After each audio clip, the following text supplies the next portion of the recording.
Hey, what's going on, guys? It's Riot with Riot Tech. We're going to come at you with a review on the G-Wolves HTX. It's been my main for the last 2 weeks, and so I just wanted to talk about how I've been feeling about the mouse. So yeah, let's get started. The last G-Wolves mouse I had was the original HTX, and in comparison, the build quality feels much better. The shape is a smaller, low-profile mouse, even more of a low profile than the Starlight, and it doesn't have a very good coating, which I don't know why I haven't started using the grips that come with it, but I probably need to. It's also light enough that I don't feel any weight balance issues at all. But you know, after using this mouse for the last 2 weeks, and after using the Death Adder prior to that for the last 3 months, I've come to one conclusion: that this mouse proves that size does not matter. This mouse is truly tiny and mighty, and with its smaller shape, it'll be good for those who like claw or fingertip grip. The weight, the honeycomb version comes in at 39 grams, with the non-honeycomb version coming in at 43 grams.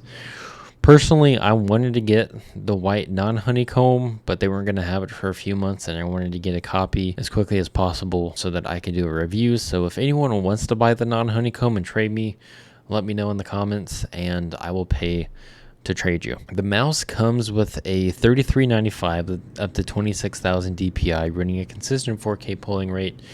And to me, this is the best 4K implementation that I've used so far compared to any other mouse, whether it's the Superlight, the Death Adder V3 Pro, the Lamzu Atlantis.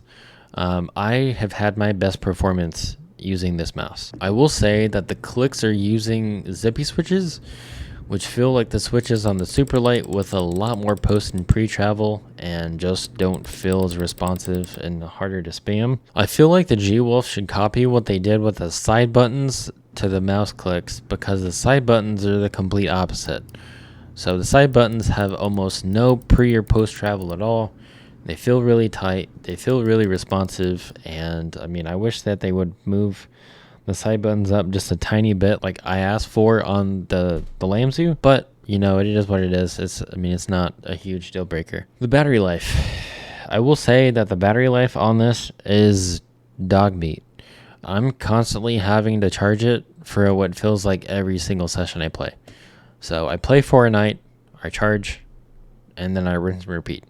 I think I've maybe been able to play for 2 nights in a row and not have to charge this again, but I'm honestly constantly having to charge this. And speaking of charging, I don't know who made this decision for them, but with the Death Adder, I can switch between if I want to play and use the 4K receiver or charge the mouse. But for whatever reason, they decided that they were going to throw in a micro USB for the receiver and a USB-C to charge.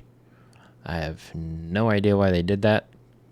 I don't know why they used 2 different cables for the same mouse, but you know, what do I know? I've been playing games for the last 25 years, and this is only my 3rd review, so who knows? Maybe I don't know anything. Outside of the cables being weird, one other thing that I want to mention is the stock feet. So using the 2 mice that I have on my desk, being both the Superlight and the Death Adder, I will use the Logitech as an example. So the Logitech has this big, huge top piece for PTFE feet on the mouse, whereas these have teeny tiny little circles, and there's only 5. There's no skate in the middle, there's nothing on the top or the bottom. It's literally just tiny circles. They're not super great.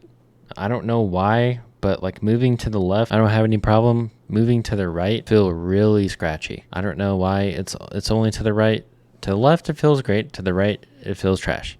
With that being said, the G-Wolves HTX. I've seen this compared to the Razer Viper Mini Signature Edition, as well as the Final Mouse Starlight, and this mouse is cheaper. It's easier to come by. The weight is on par with both of those mice, and I mean, in terms of the sensor implementation, it's on par with both of those mice, and it can compete with any other mice on the market. So, I mean, this is still an incredible mouse. I've honestly been loving it, and it's probably going to be one of my mains in the future.